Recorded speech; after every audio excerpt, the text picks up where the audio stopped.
રાજકોટની રૂડા કચેરીએ પરિશ્રમ ટાઉનશીપના સ્થાનિકોએ હલ્લાબોલ કર્યો હતો।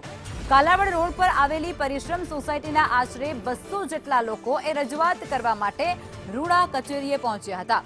સ્થાનિકોએ આરોપ કંઈક એવો લગાવ્યો છે કે જેને આવાસની જરૂર નથી એવા લોકોને રૂડા દ્વારા મકાનો ફાળવવામાં આવ્યો છે અને આ સાથે જ આવા લોકો એ એસોસિએશન સાથે માથાકૂટ કરતા હોવાનો પણ આરોપ મુકાયો છે।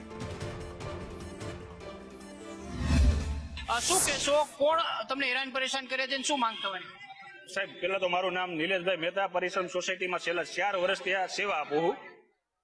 હવે મુખ્ય મુદ્દો અમારો એ છે કે જેમને ઘરની જરૂર નથી એવા લોકોને રૂડાએ સર્વે કર્યા વગર ફ્લેટ આપી દીધો છે। જેમને અલગ અલગ નામથી રાજકોટની અંદર 4-5 આવાસ યોજનામાં પોતાના ફ્લેટ ધરાવે છે।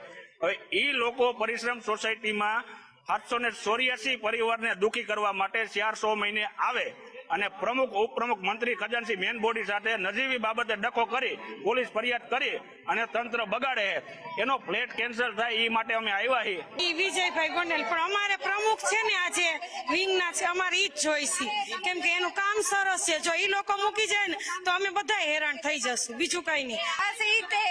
વિજયભાઈ ગોંડલ એની ફેમિલી સાથે આવે રહેતા નથી અહીંયા, પણ બસ આવી રીતે અવારનવાર આવીને બસ એને શું મજા આવે છે તો અમને ખબર નથી।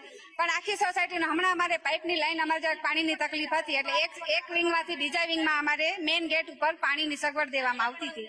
તો એ ભાઈ ગાડી લઈને 4 વ્હીલ લઈને વાયલો ગેટ અમારો ચાલુ હતો અને મેઇન ગેટ અત્યારે અમારો બંધ હતો।